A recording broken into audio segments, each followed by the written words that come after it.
Dusk in Winchelsea, and villagers are gathering in the churchyard, waiting for nature to put on a show.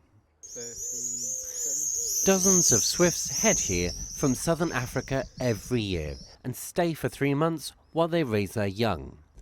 But numbers are declining. This swift count will establish how many birds are still making the journey. This is part of Winchelsea Swifts, which is a group that we set up about a year ago now, because we have a good core population of swifts in Winchelsea that uses church to nest. But swifts are in trouble and they're in massive decline, so we're looking at them, seeing where they're nesting and seeing if we can create some better nesting places within the church for them to use. We have less insects around due to different land managements and also the use of pesticides, which are killing off insects, which the swift relies on for food. The second issue is places for them to nest. We're doing a lot of renovations on old buildings and doing the roofs up and basically blocking up all the holes that were in them that the swifts need to nest in. As a church, we're delighted to be able to cooperate with Michael and the National Trust to try and create a better habitat. It involves members of the congregation and other people within the town, so it brings people together, and the swifts, I think, are greatly loved here in Winchelsea.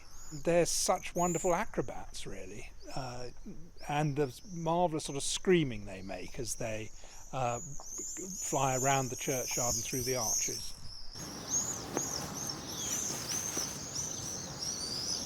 Swifts are urban birds. Neighbours in Tonbridge are helping give the birds a home. Well, I've always been really fascinated. I've always been a birder. I'm fascinated in swifts since an early age.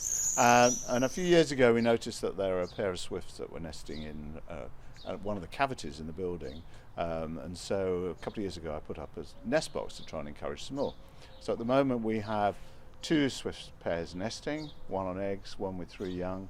And then after that, because I was aware that swift numbers were declining, and we were certainly seeing fewer over Tonbridge, in October last year set up something called the Tonbridge Swift Group. I have cameras in both the nest boxes. In one of the cameras we have a pair that arrived very late this year who laid 2 eggs, and yesterday the 2 eggs hatched, so we've got 2 real youngsters in there. And then the other nest box on the camera, we have 3 birds that hatched about 40 days ago, and they're virtually ready to fly, and they'll go any day now. I've got 2 neighbours who have set up nest boxes, and some other residents further up the road who are keen also to do something for swifts. So it would be nice to think that across Tonbridge now we will get more and more house owners to think about these birds and put up nest boxes, because they are just fantastic neighbours to have. They are quite extraordinary birds. The fledgling birds will not return for 2 years, when they're old enough to raise their own young. By then, it's hoped more people will help stop these birds disappearing from summer skies. Tony Green, ITV News, Tonbridge.